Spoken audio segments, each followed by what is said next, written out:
You're listening to Blackpool Church Podcast. Join us for our Sunday gatherings to make friends, explore faith and encounter God. Visit our website, blackpool.church. This is the Talk Archive.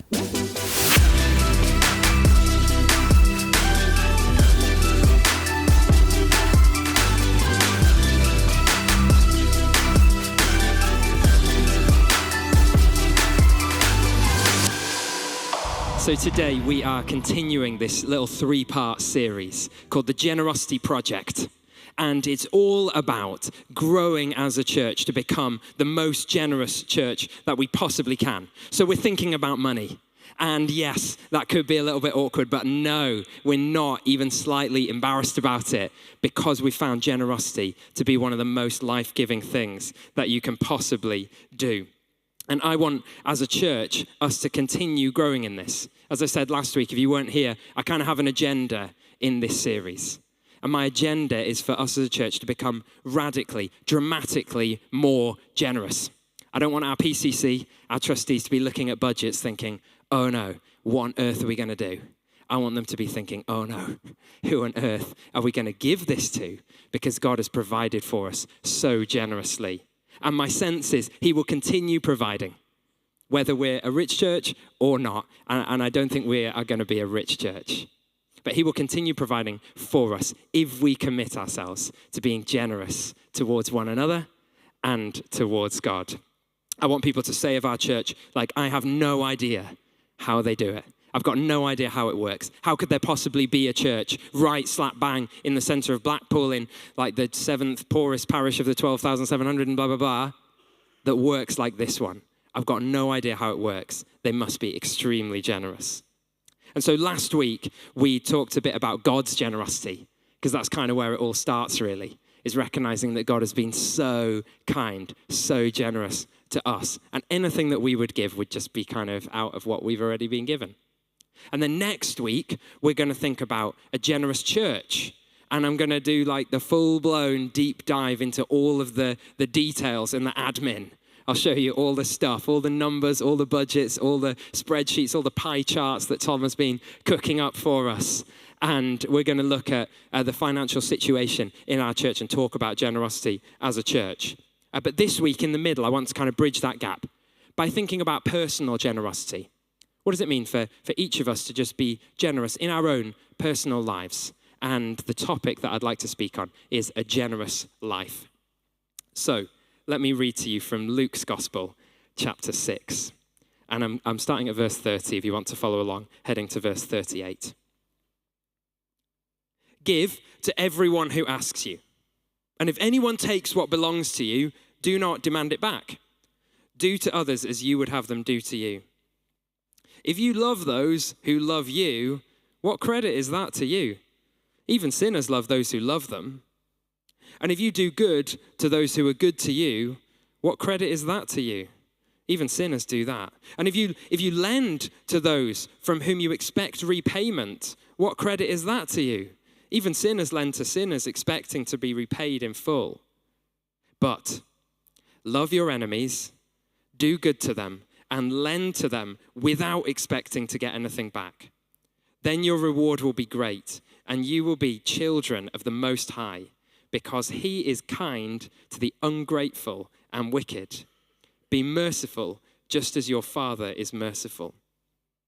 Do not judge, and you will not be judged. Do not condemn, and you will not be condemned. Forgive, and you will be forgiven. And then get this, verse 38, this is where we're focusing this morning. Give, and it will be given to you. A good measure, pressed down, shaken together, and running over, will be poured into your lap. For with the measure you use, it will be measured to you. Let me ask you a personal question about money. And the question is, what are you good at when it comes to money?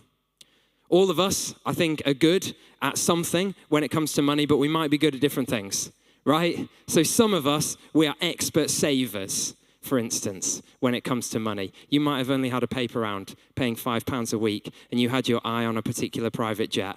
But you could wait right? That money would eventually add up, and you would eventually, in 100,000 years, be able to afford that private jet. It's going to fly so much nicer knowing that you saved. You are a master of saving. Other people here, that's not so much us. We're a bit more like spenders. Is anyone with us a spender here? You could raise the hand of the person next to you if you need to do that as well. There might be some spenders in the room. You guys are to shopping what Roger Federer is to tennis. You know, you are masters of this thing. Amazon has had to take out a restraining order against you. Your wallet has gone off on long-term sick. You are a master of shopping. It's like no surrender, no retreat, no returns after 30 days. This is a spiritual gift, and you are good at your spiritual gift of shopping and spending. Others of us, we're the masters of bargain hunting. Some people are good at this, right?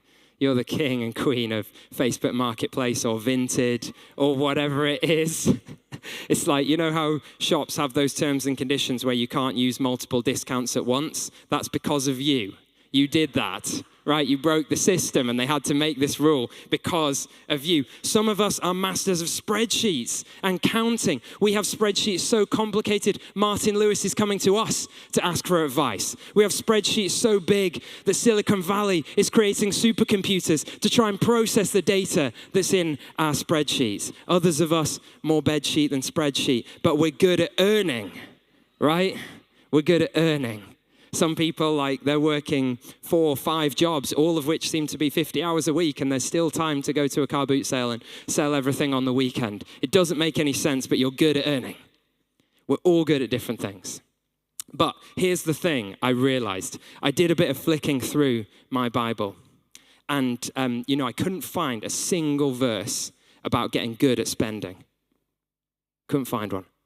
And I couldn't find a single verse encouraging me to get good at saving for myself. Couldn't find one. Couldn't find a single verse about getting good at earning or bargain hunting or producing complex budgets. I couldn't find any of those things, but I found loads and loads and loads of wise teaching about getting good at giving. So my encouragement to you this morning is, regardless of what you're good at with money, God is calling you to be great at giving. You might be good at shopping. Hey, good for you. But you're called to be great at generosity. You might be good at producing complex budgets. Good for you. But you're supposed to be great at giving and being generous. As a church, he's calling us to be great at generosity. So the challenge then is, how do we know whether we're great at generosity or not? I mean, it's not that easy to know, actually, when you think about it. If you think to yourself right now, am I a generous person? I don't know. I sort of feel like a generous person, I think. But I don't know whether feeling generous is a useful way of knowing whether I am generous or not. Is it like, maybe if I compare to other people, something if I think, when they get me gifts, do I get more expensive ones than them or something? Is that how I know whether I'm a generous person, if I'm more generous than other people? I don't know, because maybe I'm just surrounded by incredibly stingy people. I don't think so, but I just don't know. Is it a particular percentage, maybe? Or like a frequency or an amount? If I was to give a certain amount or certain often or certain percentage of what I earn, does that make it generous? If I'm one of those people who stops for the people in the street when they're asking you for money, and I stop, I obviously don't give them any money, no one gives them money, but I stop, does that make me a generous person? I don't know. Well, I think there are ways to know whether we're generous people or not. And so today I want to share just 4 characteristics of generosity. 4 markers of a generous life from this passage that I'm fascinated by in Jesus' teaching. In particular, I want to look at that verse 38. It says this: give, and it will be given to you. A good measure, pressed down, shaken together, and running over will be poured into your lap. For with the measure you use, it will be measured to you. And I'm struck by those phrases. A good measure, pressed down, shaken together, and running over. That's what Jesus says generosity looks like. A good measure, pressed down, shaken together, and running over. So let's look at those in turn, starting with a good measure. and I've brought some good measures with me. Here they are. Don't worry, front row, I'm not going to get you again this time. I thought about it, but I'm not going to. I've got some stuff, right? I've got some cups, some of these things. Sometimes like to make American recipes, and you have to have these if you make American recipes. Stuff doesn't weigh in America; it just is. And so you have these cups, and this is 1 cup. I've got a half cup here. That's a good, useful measure. I've brought some little spoons with me. We've got a tablespoon, all the way down to a 1/4 teaspoon. This little tiny one. If we wanted a bigger measure, got a jug, 2 liters that holds. I've got my bucket. 14 liters is my bucket. I looked it up. I think if you wanted to fill the bucket with the little spoon, right, it would be 11,200 little spoonfuls. So the measures are quite different in scale. And what Jesus says is there's a promise, which is with the measure that you use, whatever it is, it'll be measured to you. And he's addressing 2 things, I think. One is he's addressing a thing that runs right throughout the whole of the scriptures about fair measurements. See, what would happen is people would have weights that weren't quite as heavy as they were supposed to be. Or maybe you could imagine it as like a cup where the bottom is slightly filled in. And someone would go to them and say, can I have a cup of flour? And they'd say, yeah, sure, I'll give you a cup of flour. And they scrape it off and they put it in. And then they do the fair price, but the person wouldn't realize they weren't getting as much flour as they were supposed to be getting. And so God says, if you want to do that with your generosity, then you can. If you want to make it look a little bit more generous than it is by filling in the bottom of your cup or whatever it is, then you can do that. But what you should know is that God's going to use the same cup in return. So you'll scoop it out thinking that this is very clever, but he'll be paying back using the same cup. And there's an option then for us as to what measure we might want to use in terms of generosity. Yeah, we can use like teaspoon generosity if we want to. That's up to us. But with the measure that we use, it'll be measured to us. And so we might want to think about using jug or bucket or bath generosity, if at all possible. Because with the measure we use, it'll be measured to us. But there's also an interesting little tool here for us to help us understand whether we're generous. Let me explain how it works. So if you imagine your generosity, say over the last month, think about the way in which you might have been generous to people over the last month. And you could imagine it filling one of these kind of things. So if you think like, well, yeah, I've been really generous over the last month, then you can imagine, you can picture whatever it is that you've given, you picture it in the bucket. Or if you think medium, cup or whatever you think, not really been super generous this month, you can picture your teaspoon. Okay, now if you imagine that quantity of stuff, and at the end of church today, someone comes up to you and they say, I've just had this conviction from the Lord. I just want to be a blessing to you and to your household, your family, whatever. I'm going to give you a gift. And I'm going to give you a gift every single month. You think, oh my goodness, this is amazing.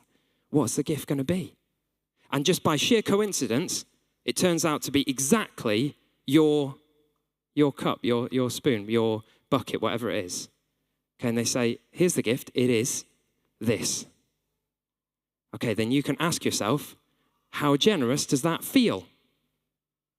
Does that feel like, oh my goodness, you're going to give me that? You don't understand. That's going to completely transform my finances. You're going to do that every month. I'm kind of embarrassed that you would even give me that. That's too much. That will just change how we operate. Think, wow, there's a marker of generosity. If you think, well, great, nice, but it probably wouldn't change my life. We'll get them a card probably to say thanks, that kind of level. Then you think, okay, well then we'll know something about your generosity. If you think, I'm actually not sure anybody would come with such a big build-up and then give such a small gift, then you think, okay, then again, you'll know something about your generosity. It's a tool for you. And so when it comes to generosity, Jesus says we have a choice. And he says we need to use a measure. But he also says it needs to be a good measure. Last week has been a bit of a write-off for me and Nick.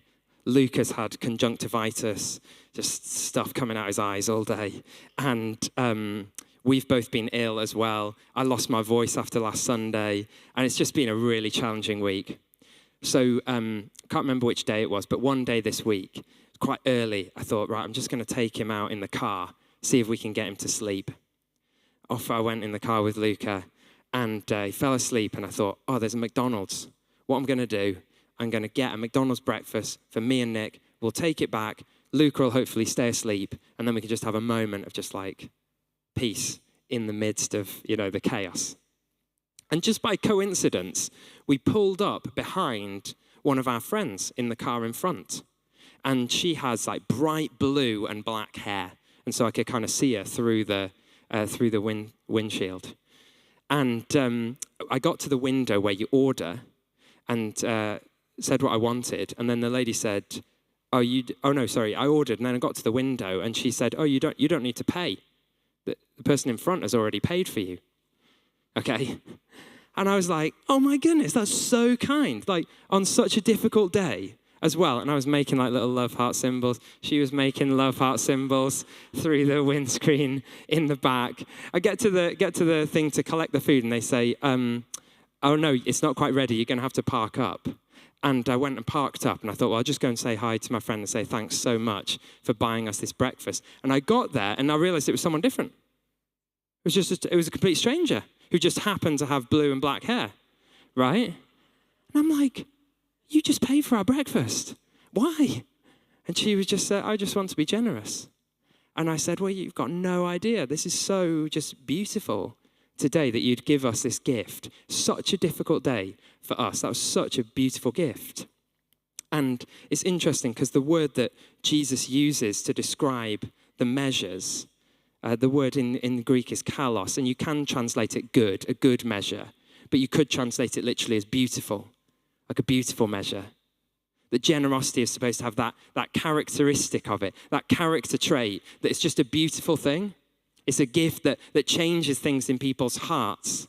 It's why like your measure might end up being a different size to somebody else's because you might be richer or poorer than somebody else. But it comes from a place of beauty and generosity and love as we give. And that makes all the difference. But then Jesus goes on to say that the measure is pressed down. It's a good measure and it's pressed down. And to me, that suggests that generosity must be hard work. It's going to be hard work. No one has ever just like picked up a violin and found, oh, I'm a virtuoso violinist. I had no idea. I can just do it. Well, it's never happened, has it? Nobody's ever thought, I'm thinking triple heart bypass. It's probably all confidence. I'll have a go on granny or whatever. And discovered, I can do it. I can totally do it. I had no idea. No one's flown to the moon by accident. Nobody's won an Olympic medal without trying. And in the same way, generosity is hard work. You might be able to do occasional good bits of generosity without thinking about it when you're inspired. But if you want to be great at generosity, it will require hard work. See, actually, the free McDonald's gift, it's really great. But spontaneous random acts of kindness, they're just like the beginning of a journey of Christian generosity. Yeah, that's fantastic when you feel kind of up for it. You feel generous. But the challenge of Christianity, the challenge of Jesus-like generosity is giving when you don't feel it, when you don't feel generous, when you have to work at it or plan in order to do it. It's fantastic when people feel inspired to give, but it's better when people work in order to be generous. For instance, in 1 Corinthians 16, there's this passage where Paul's talking, and he says this, now about the collection for the Lord's people, do what I told the Galatians churches. Right, so he's writing to a church. They want to make a gift to another church, and he's saying, look, do what these guys did. On the first day of every week, each one of you should set aside a sum of money in keeping with your income, remember that, of course, saving it up so that when I come, no collections will have to be made. What he's saying is, this church has decided to give a gift, and he's going to come and he's going to collect it. But he doesn't want to turn up and then just have to hope that it's like a good time of year or something. It's not just been Christmas and everyone's broke, and discover, oh no one's got any money, or have to inspire people or something like that. Instead, he says, no, start now. Start now. Start working at this. And then when I come, we don't even have to do a collection. It's just already sorted. We can just do the gift that you guys want to give. And notice that he says, you should do it on the first day of the week as well. Because if you give on the first day of the week, then you'll prioritize it. If you give on the last day of the week, then you will have spent all of the stuff that you were going to give anyway. So he says, no, you prioritize it and you work at it. And then when I arrive, I'll be able to give this gift. Just a little aside at this point is I think we should do the quick FAQ on tithing.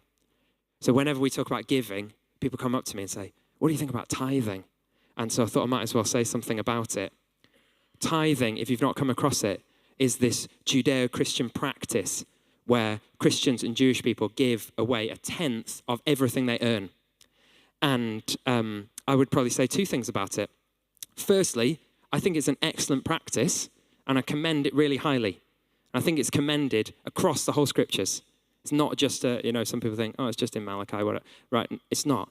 For instance, in Luke 11, it says this, woe to you Pharisees, because you give God 1/10 of your mint, rue, and other kinds of garden herbs, but you neglect justice and the love of God. Then he says this, you should have practiced the latter without leaving the former undone.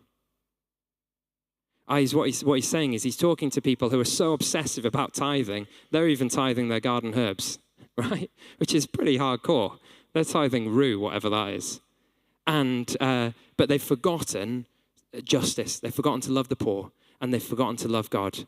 And Jesus says, that's hopeless, because that's so important. Don't get so caught up in your 10% that you forget to do this. But then he says, you should do both. You should do both. In fact, almost the impression that he seems to give is that tithing is like the beginner thing that you do, and then just do that, and then that moves people on to thinking about the more important matters. But here's the second thing I'd say, is that these rules of tithing, they're part of the law. And Christians don't live under the law as an obligation. We're free from the law because Jesus has fulfilled it entirely. And what that means is, if you want to think about tithing, fantastic. I highly recommend it. This is how Nick and I started out with giving. We found it incredibly life-giving. But it's not an obligation. So don't wear it as like a heavy thing. It's an opportunity. It's an invitation. If you want to take on that radical lifestyle, then go for it. And don't worry, because God will provide for you. But the main point is this. Generosity is hard work. It will require planning and diligence. You'll have to organize your way of life in order to excel in generosity. Okay, third up, he says, shaken together.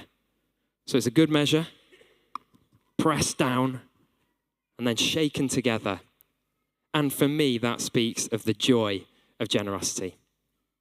I remember a time a few years ago where Nick and I were having breakfast. And I have this habit when it comes to milk, where I shake the milk, and then I take the lid off, and then I smell the milk before I pour it. Does anyone else do that? One person. Thanks, Sol. Oh, Melanie, right? Great. So that's what I do. And normally Nick and I don't have breakfast at the same time, if I have breakfast at all. But this time we sat down, we were having breakfast, and Nick had already poured her milk. And I think fair enough, she sort of assumed that I would know that she wouldn't be just drinking gone-off milk, and so it wouldn't need checking. But I didn't really think like that, so I thought I'd give it a check. But what I didn't realize is that Nick had just placed the lid on the top of the milk rather than tightening it. And I thought, it's quite a big bottle, I'll give this one a good shake. And, I just full on shook it. And, liters of milk just went everywhere, right? And we had a moment of shock, obviously, and confusion as to what on earth was happening. It's fairly early. And then, of course, we could laugh about it. because it's ridiculous. It's ridiculous. And things like that, they have this weird kind of joy to them and like a fun. And what I've found is that the same thing is true in generosity, that it's like, it's not convenient and it's not comfortable, but somehow, even in the discomfort and the lack of convenience, there's like a joy and a ridiculous joy to it. It shouldn't be fun. Nothing about this should be fun. It should be way more fun to keep the lid in and keep it all for myself, but it's not. There's something good about it when we give. You know, I think of a time a few months ago where we came to the end of the financial year, and Nick and I have had this sort of practice where at the end of the year, we figure out whether we've managed to save and be under our budget. And if we're under our budget, then we work out how much that is, and then we just give that away. And it's always like a really exciting time of year for us where we get to think about, oh my goodness, like, have we done it? Have we managed to save anything up? And then who would we want to give to? And we just love it. And we were talking about who we could give to. And we picked this church in Greater Manchester to give a bit of money to. And, I just sent a thing to their treasurer. I think I did it on their website or something like that. And then the next day I got a phone call from their vicar. And he said, Andy, I need to tell you a story. Because the other week we met as our PCC, our trustees. And we've got loads of people who want to come to this Christian festival with us. But we've discovered loads of them don't drive. And we're going to need to book a coach to do this.